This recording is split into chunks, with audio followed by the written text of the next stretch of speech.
Welcome to the 2020 WhistleStop Winter Haven Virtual Hobnob.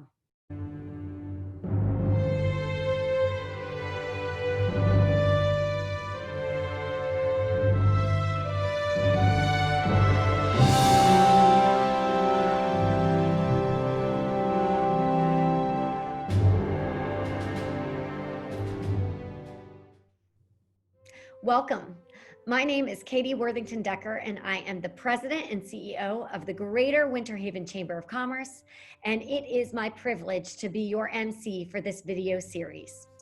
WhistleStop Winter Haven is traditionally an in-person event where members of the public can come together to shake hands and get to know the candidates that are on the ballot through one-on-one conversations.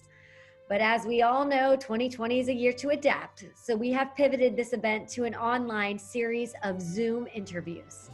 We certainly hope you take the time to listen to each of the candidates and learn a little bit more about them and what they stand for and while they're running. We have invited every candidate on the ballot in Polk County to participate, and we want to thank those candidates who did decide to do it. Full disclosure, the Winter Haven Chamber does not endorse any individual candidates, but we do believe in an informed electorate. So we hope that you find these videos useful as you are getting ready to fill out your ballot. I'd like to take a moment to thank our sponsors for this video series. Our presenting sponsor is Citizens Bank and Trust. Our Meet the Candidates sponsor is Spectrum. Our additional sponsors include Citrus Connection, the Hemingway Group Realtors with Crosby & Associates, John Wood Realty, and the campaign of Sam Killebrew, District 41. As I mentioned, there are two important dates for you to remember coming up in this election. On August 18th is the primary. And while there are the traditional Democrat and Republican primary races, there are also some very important local races that will be decided during that election. These include school board, county commission, supervisor of election, and the Lake Region Lakes Management District.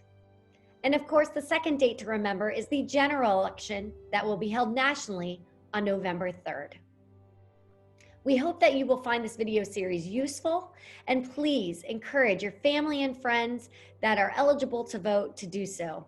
It is our greatest right as American citizens. Enjoy.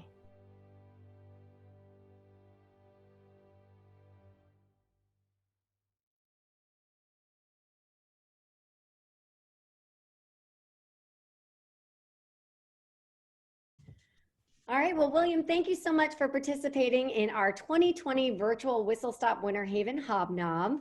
And although we've had to do it a little bit different this year, your campaign still agreeing to get a virtual booth helps us to inform the public about what's on the ballot this fall. And we really appreciate you taking the time to be here with us today and purchasing this booth.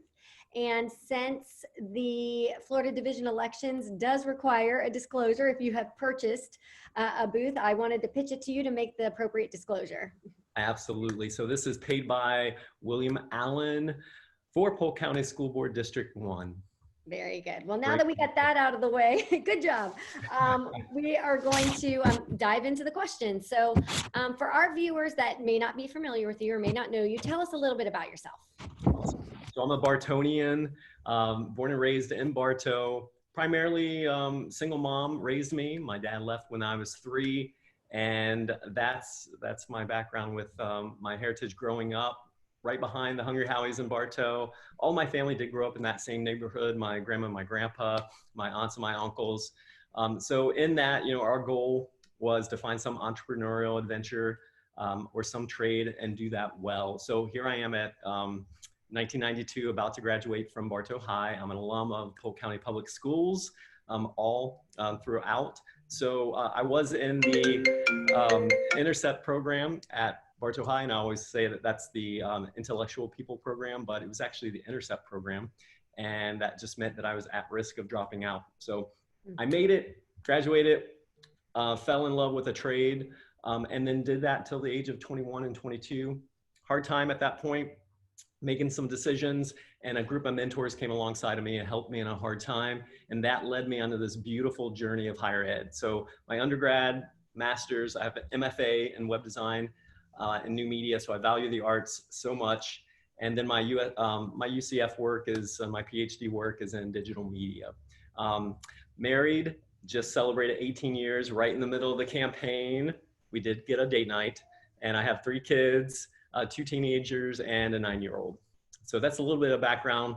I don't know, I like to say that I went from a potential dropout to reviewing our nation's highest level of research. I did get a chance to do some review on some grant work with the National Science Foundation this past year in their interactive division. So that to me is what student success looks like, and extending those opportunities to our students is pretty important to me. So why did you decide to run? You explained a little bit about your educational background, and but why did you decide to run for this specific office at this specific time?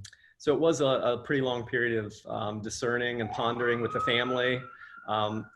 Now, the germination of the idea came from a conversation with my brother-in-law in Minnesota who serves on the school board. So as he was describing his engagement within that role, really started to pique my interest, because in my time in higher ed at 2 different institutions, my goal was to move in and create and build some new curricular initiatives. So with that in mind, you're just building out, building community, doing a lot of subcommittee work, working within the institution and all the different elements, and then building out to the broader community and servicing internships and different things like that to help students succeed. So my work as an educator to mold and shape students to be cultural transformers really connected well with what I think this role does. So being able to extend my classroom beyond Florida Southern into our community is pretty exciting. Since I am a Polk Countyan and have those deep roots here, education was that pillar of hope for me, and then extending that to our broader classroom. And what do you believe are our school district's greatest strengths? So this one's fun, because you get to analyze, right, and think about some of the great things. And I think for that member that serves in that seat, we should be talking about the great things that are happening. So I think choices are excellent and continue to expand. Obviously, we have great community schools. Our superintendent's done a great job to reduce the amount of low performing schools. She's also moved our district from a C to a B. So wow, we can talk about all those great things happening there. The magnet, the choice, the fine art options, the Cambridge program I know in Tenor Rock, and there's some integration of that in Winter Haven as well. So these are all great things that I see, the academies. So to me, those are really critical. And then secondly, I think the development around curricular programming is very effective as well. So for example, that Cambridge program being used at Tenor Rock and other schools continues to have the success as well. It's rigorous. So for me, student success and making sure that we're preparing students for workforce readiness, but also college readiness is important. So I like that sense of rigor that's in that. And I think parents want to know that as we send off our kids to be educated, that they're being educated with excellence. So I see those as probably the most positives at this point. So access for those choices, for parents to make that choice, and then student success as well. And what do you think are our district's greatest challenges? Oh goodness. Well, right now, I think moving forward, we definitely have to work through the COVID situation. That's going to be a big challenge right now. A lot of uncertainty there. And, where I'm at right now is just, distilling as much as I can. So, I see a lot of different meta-analysis that's looking at peer-reviewed content. And, some of the statements that I've seen that, kids they're more milder towards the disease than adults, and deaths have been extremely low and rare. I think the American Academy of Pediatrics just this week released some great information about the evidence that indicates that children and adolescents are less symptomatic and less likely to become infected. So in that conversation, there's definitely this element, okay, what kind of policies that we can implement that are going to bring safety. Accommodation is a big one too that we're hearing from teachers as well. So in that conversation, I think that's important to consider. I think parents want to know that, okay, if we do choose face-to-face as an option, are my kids going to be safe? So I think that's primarily a big challenge that we have coming forward. I think also the budget, making sure in this conversation that low-income families are not left in the dark. They want schools open. They may be scraping by, and the thought of adjusting their lifestyle is pretty dramatic as well. So I know my opponent likes to call this sort of babysitting establishment. Clearly shows that he's disconnected from the reality of that, because these parents, it's not a babysitting initiative. I mean, they're trying to survive, but they want the best for their kids. But the struggle is real. So, but then I also think from a budgeting standpoint, internal within the district, the options that are available, if we lose, say, 20% of our students to Polk, actually to Florida Virtual, that could cause some pretty big issues with our budgeting within the district. So I'm wanting to make sure that we're protecting the brick and mortar experience for our families, but that's going to be everybody that represents that brick and mortar experience as well. So I think those conversations need to go forward. So let's just say we had 20%. If 20% decided to go Florida Virtual or some other homeschooling options or different things like that, we're probably going to lose around $150 million of the FTE equivalent. So that's pretty important to think about and consider the options that we have, and we're servicing those well so parents are confident in those. William, can I interrupt to ask just one clarifying question? Is Polk Virtual different than Florida Virtual School, or is that the same?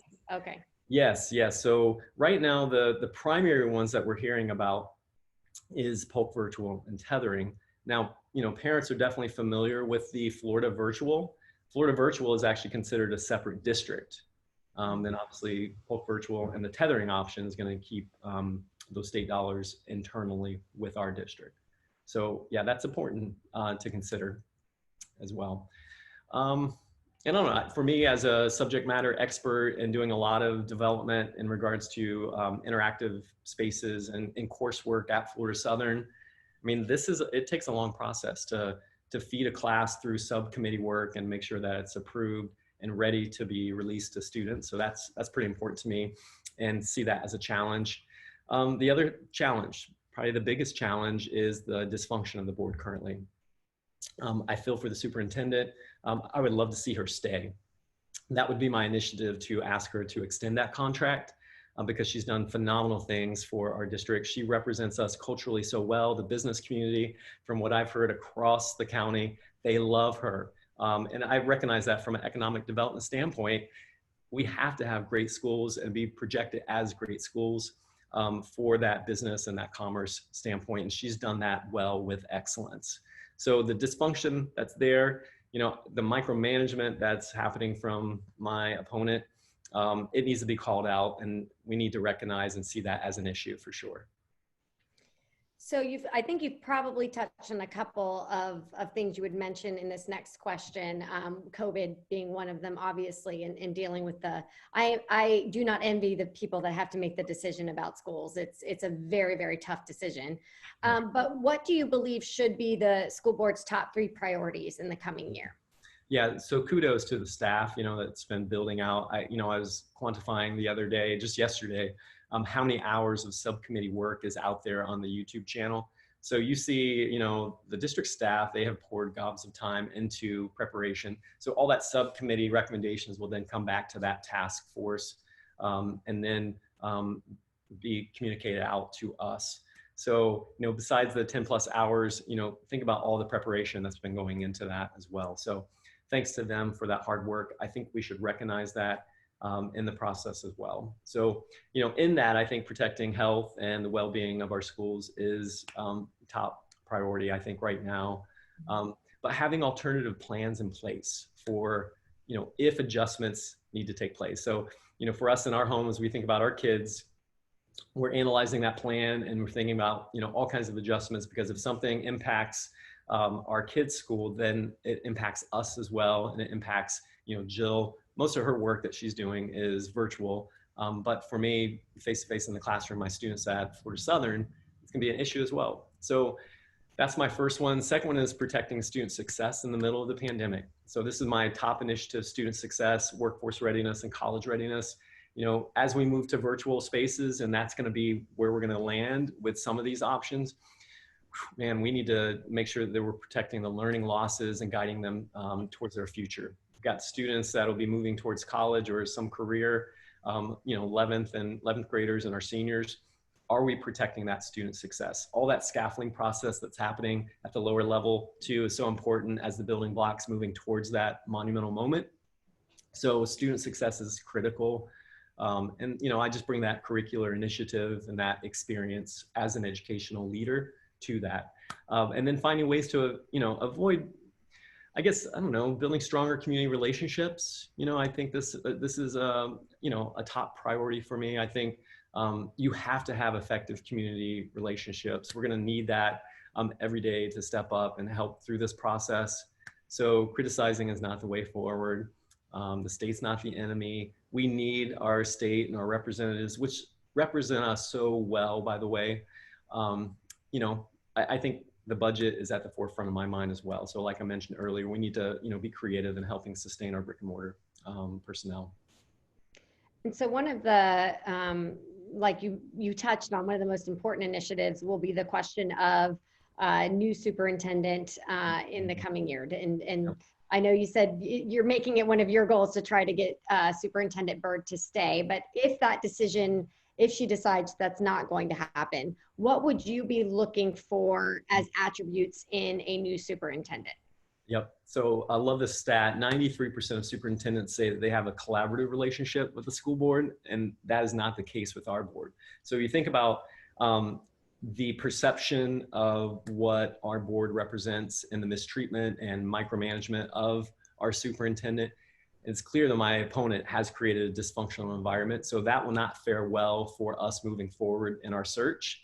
So hopefully there's a turn in that seat. So maybe our diversity of our poll would be stronger. So if elected, like I said, my main initiative would be to ask her to stay and extend that contract. So in that, I think she understands our cultural dynamic within the broad community as well. So that's probably a pretty important consideration. Like I said, I've mentioned stats along the way in some different forums. 26% of superintendents are female. So we, in our district, we're trendsetters, having Jacqueline in that role as a great leader. 3.3% are African American. So when we talk about diversity and, and moving that forward in that conversation, we are a nationwide trendsetter. So I'd love to see her stay. Now, what I do recognize from all these individuals that have reached out and shared personal stories with me, she's extremely supportive and present as a leader. So when I think as a quality and an attribute of that first one, that should be present in those attributes as we're looking. A clear vision for effective personnel placement, right? This is a key thing that role does, and how we're moving leaders around different schools and making that selection process. So understanding team dynamics and how individuals fit well within the culture of the diversity of schools around the county. I think that's pretty important, because all that cohesion, I don't know, I was just talking to a group of teachers at Bartow Middle, and they're a cohort doing their MA program at Florida Southern. And man, they've got all this energy. It's got to be so contagious in the classroom. And their admins are all in favor for that creative freedom. So I love the idea of access for creative freedom in that sense. So that sort of connects with the superintendent, who is, making decisions around placement of personnel across the district. Mm-hmm. So why should voters choose you over your opponent? Oh, goodness. Great question, Katie.